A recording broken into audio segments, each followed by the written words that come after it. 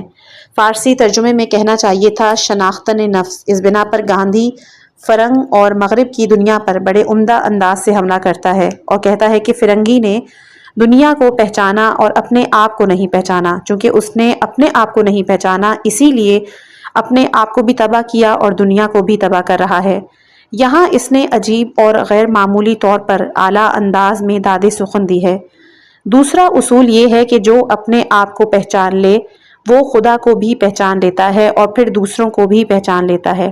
اور تیسرا اصول یہ ہے کہ فقط ایک طاقت وجود رکھتی ہے اور وہ اپنے آپ پر تسلط کی طاقت ہے۔ جو شخص اپنے آپ پر تسلط ہو جائے جو شخص اپنے آپ پر مسلط ہو جائے اس کا دوسری چیزوں پر تسلط صحیح اور درست ہے، یعنی وہ مسلط ہو جاتا ہے اور اس کا مسلط ہونا درست بھی ہوتا ہے۔ نیز فقط ایک نیکی وجود رکھتی ہے اور وہ ہے انسان دوسروں کے لیے اسی چیز کو دوست رکھے کہ جسے وہ اپنے لیے دوست رکھتا ہے، اور دوسروں کے لیے وہی چیز پسند کرے کہ جسے وہ اپنے لیے پسند کرتا ہے۔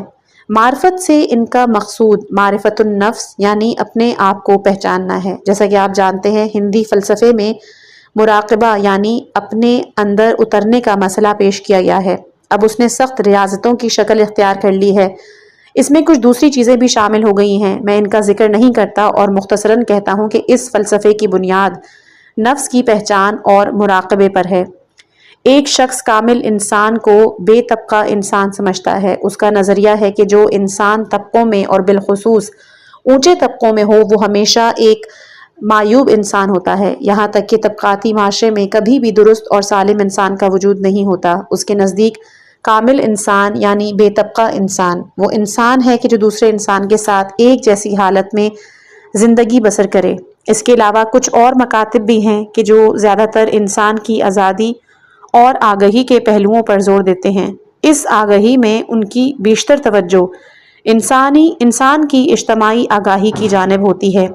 مثلاً ایگزسٹنلیزم کا مکتب کہ جو زیادہ تر اجتماعی آزادی، آگاہی اور ذمہ داری پر دھیان دیتا ہے۔ ان کے نزدیک کامل انسان کے معنی آزاد، آگاہ اور ذمہ دار انسان کے ہیں، اور آزادی کا لازمہ جنگ و جدل ہے کہ جو بجائے خود ایک علیحدہ مکتب ہے۔ مکتب انتفاع اس ضمن میں کہا جا سکتا ہے کہ ان مکاتب کے ساتھ ایک اور مکتب فکر بھی وجود رکھتا ہے اور وہ مکتب انتفاع ہے۔ گویا یہ مکتب اور مکتب قدرت کسی حد تک ایک دوسرے کے قریب ہیں۔ اس مکتب کا کہنا ہے کہ کامل انسان حکیم ہوتا ہے یا کامل انسان خدا تک پہنچتا ہے، یہ سب کہنے کی باتیں ہیں اور صرف فلسفہ بافیاں ہیں، نہیں بلکہ کامل انسان کے معنی انتفاع گیر انسان کے ہیں۔ اگر آپ اپنے انسانی کمال تک پہنچنا چاہتے ہیں تو عالم فطرت سے انتفاع کی کوشش کریں، کیونکہ آپ فطرت سے جتنا زیادہ انتفاع کریں گے اتنے ہی زیادہ کامل انسان ہوں گے۔ لہٰذا علم کے مورد میں بھی وہ حکمت کو نہیں بلکہ علم کو انسان کا کمال سمجھتے ہیں، پھر وہ علم کو بھی فطرت کی پہچان سے تعبیر کرتے ہیں اور فطرت کی پہچان محض اس پر تسلط پانے کے لیے کرنا چاہتے ہیں تاکہ وہ انسان کی خدمت کرے اور اس سے بہرہ مند ہو۔ آخر میں ان کی تان اس بات پر ٹوٹتی ہے کہ انسان کے لیے علم کی اہمیت بھی ذاتی نہیں بلکہ ایک وسیلے کے طور پر ہے، یعنی علم انسان کے لیے فطرت پر تسلط پانے اور اسے مسخر کرنے کا ایک وسیلہ ہے، کیونکہ جب انسان فطرت کو تسخیر کر لیتا ہے تو اس سے بہتر طور پر بہرہ مند، مستفید اور انتفاع کرتا ہے۔ اگر آپ انسان کو کمال تک پہنچانا چاہتے ہیں تو آپ کوشش کریں کہ انسانوں کو فطرت سے انتفاع کے مقام تک لے جائیں، اس لیے کہ فطرت سے انتفاع کے علاوہ کسی کمال کا کوئی وجود نہیں۔ یہ جو علم کے ذاتی تقدس، قدر اور کمال کی باتیں کی جاتی ہیں یہ نرمی لفاظی ہے، یہ نری لفاظی ہے، اور علم ایک آلے کے علاوہ کچھ نہیں۔ علم انسان کے لیے ایسے ہی ہے جیسے گائے کے لیے سینگ، چیتے کے لیے پنجے یا شیر کے لیے دانت۔ مختصر یہ علم انسان کے لیے اس کے ہاتھ میں ایک آلے کی حیثیت رکھتا ہے۔ یہ تھا ان نظریات کا ایک سلسلہ کہ جو کامل انسان کے بارے میں وجود رکھتے ہیں۔ اب ہم ان میں سے ہر ایک کے متعلق اسلام کی رائے بیان کریں گے اور بتائیں گے کہ اسلام عقل، عشق، قدرت، اجتماعی ذمہ داری، بے طبقہ معاشرے وغیرہ کو کیا اہمیت دیتا ہے، کیونکہ ان میں سے ہر ایک کے پیچھے ایک لمبی چوڑی داستان ہے۔ میں نے پچھلی نشست میں یہ عرض کی تھی کہ انسان کے کمال کے مظاہر میں سے ایک یہ ہے کہ وہ موت کا سامنا کیسے کرتا ہے۔ مثلاً جب موت آتی ہے تو وہ کیسے سوچتا ہے، موت سے کتنا خوف زدہ ہوتا ہے۔ موت کا خوف انسان کی ایک بہت بڑی کمزوری ہے اور اس کی بہت سی بدنصیبیاں موت کے خوف سے جنم لیتی ہیں۔ یہ موت کا خوف ہی ہے کہ جس کی وجہ سے اگر کوئی شخص موت سے نہ ڈرے تو اس کی زندگی سراسر بدل جاتی ہے۔ چنانچہ عظیم، بہت ہی عظیم انسان وہ ہوتے ہیں جو موت کا سامنا کرتے وقت انتہائی دلاوری کے ساتھ اور اس سے بھی بڑھ کر خندہ پیشانی کے ساتھ موت کو گلے لگاتے ہیں، لیکن اس موت کو کہ جو خودکشی نہ ہو بلکہ کسی ہدف کی خاطر ہو، کیونکہ وہ محسوس کرتے ہیں کہ تبلیغ حق اور فرض کی ادائیگی میں شہادت خوش آئند ہے۔ امام حسین ابن علی علیہ السلام فرماتے ہیں، میری نظر میں یہ موت خوش نصیبی ہے اور ظالموں کے ساتھ زندہ رہنا ایک اذیت ہے۔ اولیاء حق کے علاوہ اس طرح موت کا سامنا کرنے کا دعویٰ کوئی نہیں کر سکتا۔ ان لوگوں کے علاوہ کہ جن کے لیے موت ایک گھر سے دوسرے گھر منتقل ہونے یا امام حسین علیہ السلام کی تعبیر کے مطابق ایک پل عبور کرنے کے سوا کچھ نہیں ہے، جیسا کہ صبح عاشور آپ نے خود اپنے اصحاب سے فرمایا تھا، موت ایک پل کے علاوہ کچھ نہیں کہ جس پر سے تم گزر رہے ہو۔ اے میرے ساتھیوں، ہمارے لیے ایک پل ہے جس پر سے ہمیں گزرنا ہے اور اس کا نام موت ہے۔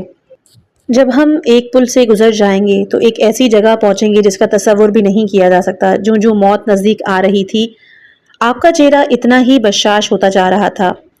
ایک شخص عمر سعد کے ہمراہ اور واقعات کربلا کا وہ رپورٹر تھا۔ جنگ ختم ہو چکی تھی، امام حسین علیہ السلام شہید ہونے والے تھے۔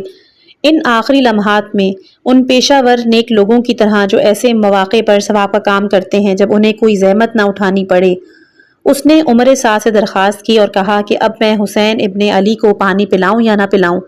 انہیں شہید تو ہو ہی جانا ہے، لہٰذا مجھے اجازت دو کہ میں ان کے لیے کچھ پانی لے جاؤں۔ اگرچہ اس کا انہیں کوئی فائدہ نہیں ہوگا، لیکن جب وہ پانی لے کر گیا تو وہ ازلی اور ابدی لعین شمر امام علی کا مقدس سر لیے ہوئے واپس آ رہا تھا۔ جو شخص امام کے لیے پانی لایا تھا، وہ کہتا ہے کہ امام علیہ السلام کے چہرے کی بشاشت نے مجھے فرصت نہ دی کہ میں ان کے مارے جانے کے متعلق سوچوں۔ یعنی اس عالم میں کہ آپ کا سر کٹا ہوا تھا پھر بھی آپ کا چہرہ بشاش تھا۔ بس کامل انسان وہ شخص ہے کہ جس کے چہرے پر بیرونی حوادث کا کوئی اثر نہ ہو۔ مولا علی علیہ السلام وہ انسان ہے کہ جو اجتماعی مراحل اور مراتب کے لحاظ سے سب سے نچلے درجے پر ہیں، اور یہ سب سے نچلا درجہ کیا ہے؟ اقتصادی نقطۂ نگاہ سے سب سے نچلا درجہ محنت مزدوری کا ہے، یعنی وہ حالت کہ جب انسان محنت کرتا ہے اس کی اجرت لیتا ہے۔ چنانچہ امام علی علیہ السلام بھی ایسے شخص ہیں کہ جو مزدوری کرتے تھے، لیکن یہ بات بھی نہیں کہ ان کے پاس کچھ نہیں تھا، نہیں، بلکہ علی علیہ السلام کے پاس جو کچھ ہوتا، حتیٰ کہ جنگی غنائم بھی خدا کی راہ میں خرچ کر دیتے، پھر دوسرے ہی دن کام کے لیے تشریف لے جاتے، محنت سے روزی کماتے تھے۔ وہ تو نچلے درجے کا تذکرہ۔ اب دیکھیے، معاشرتی مراحل میں سب سے اونچا مرحلہ حکومت اور خلافت کا ہے۔ یہ تاریخ ہے بقول علی الوردی۔ وہ کہتے ہیں کہ علی علیہ السلام نے کارل مارکس کا فلسفہ الٹ دیا، کیونکہ آپ جس طرح محل میں سوچتے تھے، جھونپڑی میں بھی اسی طرح سوچتے تھے، یعنی آپ کی سوچ میں جھونپڑے اور محل کی اقامت سے کوئی فرق نہیں۔ وہ کہتے ہیں علی علیہ السلام محنت مزدوری کرتے ہوئے بھی ویسے ہی سوچتے تھے جیسے خلافت کے عہدے پر ہوتے ہوئے سوچتے تھے، بس اس بنا پر انہیں کامل۔ یہ کتاب نہ صرف ہمارے فہم و شعور کو بڑھاتی ہے بلکہ ہمیں خود کو بہتر بنانے کی تحریک بھی دیتی ہے۔ اگلے حصے کے لیے چینل کو سبسکرائب کریں اور اس علم کو دوسروں تک پہنچانے میں ہمارا ساتھ دیں۔ آخر میں دعا ہے کہ اللہ تعالی ہمیں بھی ان صفات کو اپنانے کی توفیق عطا فرمائے کہ جو ایک انسان کامل کی پہچان ہے، ہماری فکر، عمل اور نیت کو خالص بنا دے اور ہمیں اپنی رضا کے راستے پر گامزن فرمائے۔ آمین۔ السلام علیکم ورحمۃ اللہ وبرکاتہ۔